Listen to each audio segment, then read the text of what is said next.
And I think all of you out here who fought in these wars, you have no idea how big of a deal this is to me.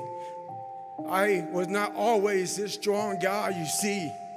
I went through a lot of hard times in my life to get here today. And a story I'll tell you with real quick. I tried once to get in the Air Force to be an Air Force pararescueman. And I quit for fear of the water. I was 175 pounds. I left the Air Force 4 years later at 300 pounds. I went from 175 to 300 pounds. There's a long story in there on how that came to be. But I sat around and read a book on the Medal of Honor. And those guys, all I wanted to be was an uncommon man. And my whole life, I was not that. Much worse than that. But I read stories about men like you, Doc, who had the courage to jump on grenades and stuff like that. So I came home one day from working at a job called Ecolab where I sprayed for cockroaches. Made $1,000 a month, weighing 300 pounds. And I got home and I watched a show on Discovery Channel of guys carrying boats and logs, Navy SEAL training.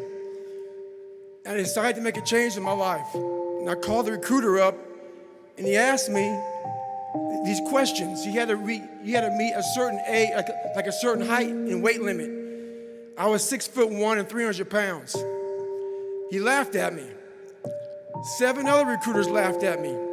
One recruiter finally said, "Come on in, I'm too busy to talk to you on the phone."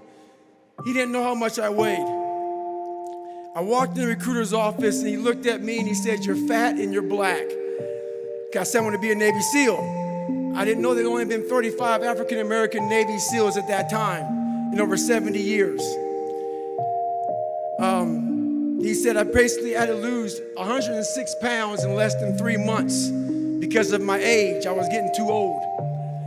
I came back 3 months later, 106 pounds lighter. Thank you.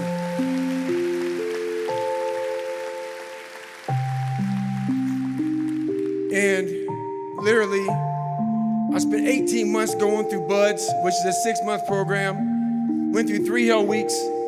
That is where I met Marcus Luttrell, Danny Dietz, Michael Murphy, another Medal of Honor winner.